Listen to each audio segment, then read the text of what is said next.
Malinis na malinis dito guys.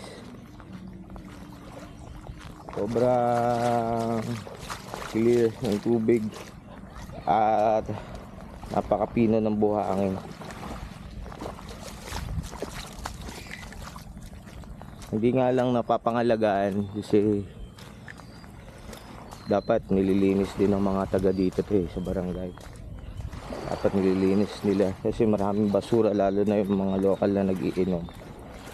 Yung mga bote nasa ano lang, pero malinis talaga. Pumunta ka dito sa may mga mangrove. Pupunta mga anak ko yan, oh.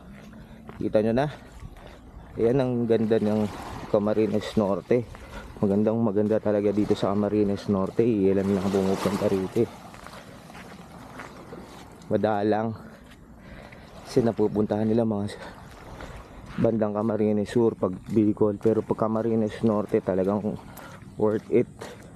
Malinaw, maganda. Yan, no? Kita nyo yan?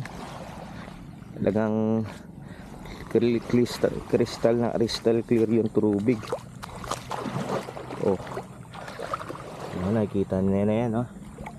Malinaw na malinaw.